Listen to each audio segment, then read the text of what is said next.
जी, मैं फ़ालिज बता रहा था। फ़ालिज क्या है? फ़ालिज कैसे पता चलेगा किसी को फ़ालिज हुआ है?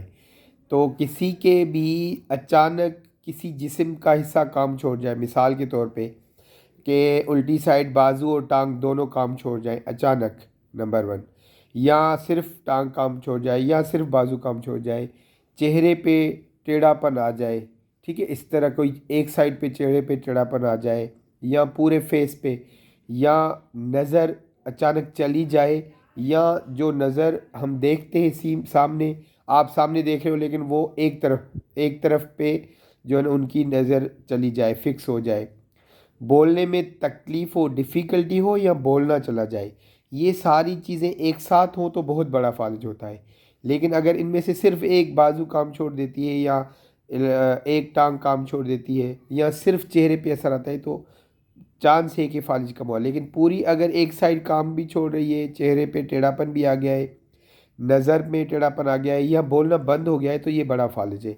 तो ये छोटा फालिज है या बड़ा फालिज, जो भी आपको लगे फालिज हुआ है, सबसे पहला काम है कि उस पेशेंट को फ़ौरन कराची के, अगर 1 डेढ़ घंटे के रास्ते में भी है, फ़ौरन कराची में हमारे NICVD हॉस्पिटल, NICVD कार्डियो, जिसको जिन्ना कार्डियो भी कहते हैं, रफ़ीकी शहीदी रोड पे, वहाँ पे रेफ़र करें, ताकि हमारे पास विद इन टाइम वो आ जाए। हम उसका CT स्कैन करेंगे। CT स्कैन करने के बाद फालिज के दो किस्म अलग अलग ज़ाहिर हो जाते हैं। एक फालिज वो होता है जो दिमाग की शरेयान बंद होती है, कोई खून का लोथड़ा जो कि जमा होता है, या जैसे चर्बी सालों साल जमा होते होते जो दिमाग की तरफ शरेयान जाती है वो तंग होती है, उसमें जाके ब्लॉकेज कर दे। तो एक ये फालिज है कि दिमाग की शरेयान अंदर जाके ब्लॉक हो जाए, चाहे खून का लोथड़ा जाए या चर्बी का टुकड़ा या वो। दूसरा किस्म होता है फालिज का, आपने अक्सर सुना होगा कि फ़लाँ बंदे का ब्लड प्रेशर हाई रहता था, वो दवाई नहीं खाते थे, कभी खाते थे कभी नहीं, 200 220 ब्लड प्रेशर ऊपर वाला जाता था, और उसको जो ना सर में दर्द हुआ और फालिज हो गया। ऐसे मरीज़ों की दिमाग की शरेयान फटती है, दिमाग की शरेयान फटती है और दिमाग में खून बहता है, ये दूसरा किस्म है। तो जो दिमागी शरेयान, ये CT स्कैन के बाद ही पता चलेगा।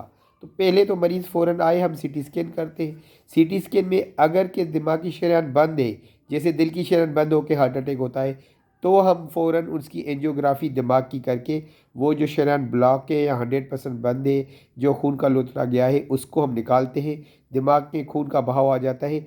अब मैं आपको बता दूं कि जो मरीज़ जल्दी आ जाते हैं, 1 से 1.5 घंटे में, 2 घंटे के अंदर उनकी दिमागी शरेयान खोलते हैं, तो वहाँ टेबल पे ही, ऑन टेबल पे ही उनकी जो कमज़ोरी आई थी, जो फालिज हुआ था, जो हिस्सा काम छोड़ गया था, या चेहरा टेढ़ापन, मुंह बंद होना, को कुछ मरीज़ वहीं जितना जल्दी मरीज़ आते हैं, और जो यंग एज, ये याद रखें, जितना यंग एज होते हैं, वो टेबल पे या विद इन आवर्स उनमें वो ताकत आ जाती है और रिकवर हो जाते हैं 100%।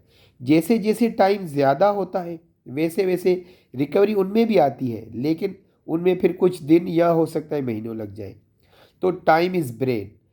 पहले तो पता चले कि फालिज हो रहा है या नहीं, शक भी हो, फ़ौरन कार्डियो इधर उधर के अस्पताल। ज़्यादातर मरीज़ क्या कहते हैं, हम फलां डॉक्टर के पास गए, उसने लोकल हॉस्पिटल में भेजा, उस हॉस्पिटल वालों ने हमें चेकअप किया, डॉक्टर का इंतज़ार किया, फिर उन्होंने आपकी तरफ रेफ़र किया। इससे क्या होता है, टाइम ज़ाया हो जाता है।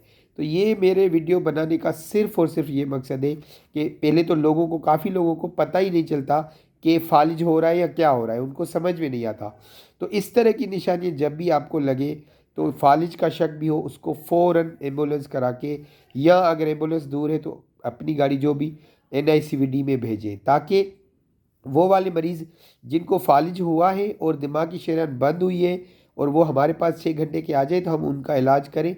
देखिए, हार्ट अटैक में इलाज हम कर लेते हैं, पेशेंट जान तो बच जाती है, लेकिन अगर उनका दिल भी कमज़ोर है, लेकिन वो चल पाते हैं, थोड़ा बहुत काम कर पाते हैं।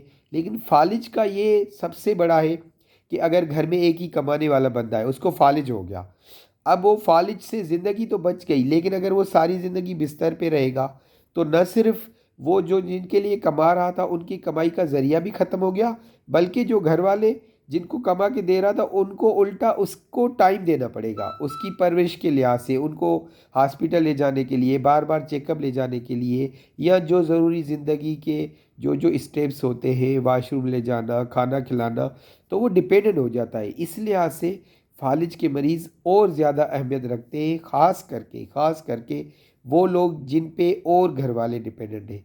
तो मैं आप सब लोगों से ये रिक्वेस्ट करता हूँ, जो भी ये वीडियो देख रहा है, जहाँ तक जितने दोस्तों तक आपके कॉन्टेक्ट्स तक फैला सकते हैं इस वीडियो के ज़रिए, या आप खुद उनको बताएं कि अगर इस तरह का अल्लाह न करे किसी को भी फालिज हो तो वो फ़ौरन NICVD कराची हॉस्पिटल आए। अभी हमने सिर्फ NICVD में 1 साल से ज़्यादा हो गया स्टार्ट किया है। इंशाअल्लाह ताला अल्लाह ने चाहा, अल्लाह ताला प्रोफेसर डॉक्टर नदीम कमर को जो न और हिम्मत दे, ताकत दे, सेहतयाब ज़िंदगी दे सिंध गवर्नमेंट को, और इस लिहाज से एटलीस्ट जो हमारे NICVD के लिहाज से जो सपोर्ट है वो जारी रखे।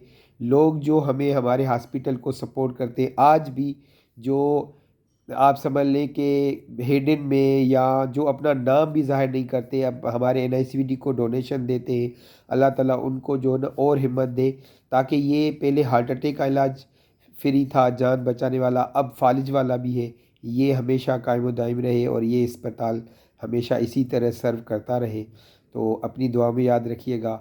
डॉक्टर गुलजार अली। अल्लाह हाफिज़।